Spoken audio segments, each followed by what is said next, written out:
Good morning students. आज हम लोग इंडस वैली सिविलाइजेशन की सिटी प्लानिंग के बारे में जानेंगे। हड़प्पा सभ्यता, यह सभ्यता का विकास आज से लगभग 5000 ईसा पूर्व हुआ था। यह भारत की सबसे पहली नगरीय सभ्यता थी। इस सभ्यता के डेवलपमेंट का पता इसकी सिटी प्लानिंग को देखकर आसानी से लगाया जा सकता है। तो चलिए आज के इस वीडियो में हम इंडस वैली सिविलाइजेशन की सिटी प्लानिंग को देखते हैं। सबसे पहले बात करते हैं नगर की। हड़प्पा सभ्यता के नगर दो तरह से बनाए गए थे, पूर्वी टीला और पश्चिमी टीला। इन दो भागों में बांटे गए थे। जो मकान होते थे वो प्रायः 1 मंजिला से 2 मंजिला होते थे और इसके साथ साथ दुर्ग भी पाए गए हैं। अनुमानतः 1 मंजिला और 2 मंजिला मकानों में साधारण वर्ग के लोग रहा करते होंगे और जो दुर्ग है उसमें उच्च वर्ग के लोग रहते होंगे। सामान्य लोगों के घर और दुर्गों के बीच एक बाउंड्री भी पाई गई है जो उनको उनसे अलग करती है। दूसरा हम देखते हैं सड़क व्यवस्था यानी रोड सिस्टम। उस समय की जो रोड सिस्टम थे वो आज से भी बेहतर थे। आप देखेंगे कि इंडस वैली सिविलाइजेशन में जो रोड बनाए जाते थे वो चौड़े और समतल बनाए जाते थे। रोड के दोनों ओर मकान बनाए जाते थे। सड़कें एक दूसरे को समकोण पर काटती थी। सड़कें समतल होती थी और इसकी साफ सफाई का भी विशेष रूप से ध्यान रखा जाता था। तीसरा हम लोग देखते हैं ड्रेन सिस्टम यानी जल निकास प्रणाली। हड़प्पा सभ्यता की ये सबसे उन्नत व्यवस्था थी इसकी जल निकास प्रणाली।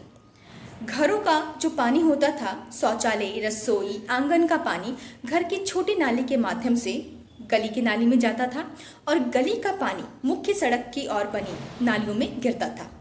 नालियाँ पक्की ईंटों का बना होता था और ईंटों से, पत्थरों से ढका होता था और बीच बीच में इन नालियों में मेन होल भी बनाए गए थे जिससे कि जो कचरा होता था उसकी सफाई की जा सके। तो हड़प्पा सभ्यता में जो ड्रेनेज सिस्टम था वो काफ़ी उन्नत अवस्था में था। चौथा हम देखते हैं ईंटें। हड़प्पा सभ्यता की जो ईंटें थी वो चौड़ी थी, समतल थी और इतनी उन्नत क्वालिटी की थी कि आज से 5000 वर्ष पूर्व बनाई गई इन ईंटों का उपयोग लोग आज भी अपने मकानों को बनाने में करते थे। इस सभ्यता में ईंटें को आग में पकाकर बनाया जाता था। अब हम बात करते हैं स्नानागार की। विशाल स्नानागार, द यूज बाथ, ये मोहनजोदड़ो के एक दुर्ग से मिला है। इस स्नानागार की खासियत यह है कि इतिहासकार बताते हैं कि इस स्नानागार का उपयोग किसी धार्मिक अनुष्ठान में किया जाता होगा। इस स्नानागार में उतरने के लिए साउथ और नॉर्थ साइड से स्टेयर्स बनाए गए हैं और इसके चारों ओर बरामदे भी बनाए गए हैं। शायद बरामदों का इस्तेमाल वस्त्र बदलने के लिए किया जाता होगा। इसके जो फर्श है उस पर प्लास्टर चढ़ा हुआ है और साथ ही इस स्नानागार में साफ सफाई का भी विशेष ध्यान दिया जाता था। स्नानागार के पास ही एक कुआं है। अनुमानतः जब वो धार्मिक अनुष्ठान किया जाता होगा तब उस कुएं का पानी से स्नानागार में लाया जाता होगा और यूज करने के बाद जो स्नानागार का गंदा पानी है उसको स्नानागार में बने एक होल के माध्यम से ड्रेन कर दिया जाता था।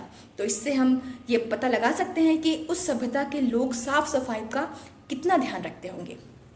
अब हम देखते हैं अन्नागार। हड़प्पा सभ्यता की सबसे विशाल इमारत है अन्नागार। हड़प्पा सभ्यता आप देखे होंगे कि इस सभ्यता के जो मैक्सिमम सिटी पाई गई हैं वो नदियों के किनारे पाई गई हैं।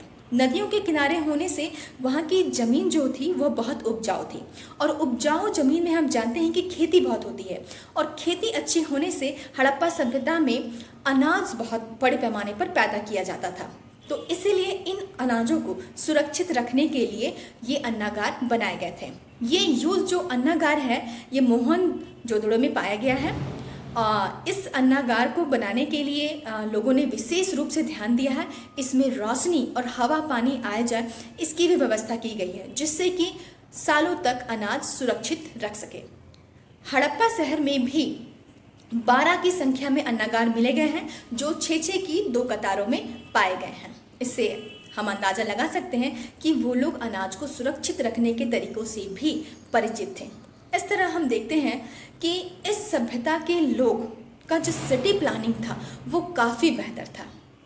तो उम्मीद है आज के इस वीडियो से आप इंडस वैली सिविलाइजेशन के सिटी प्लानिंग को अच्छी तरह से समझ पाए होंगे। धन्यवाद।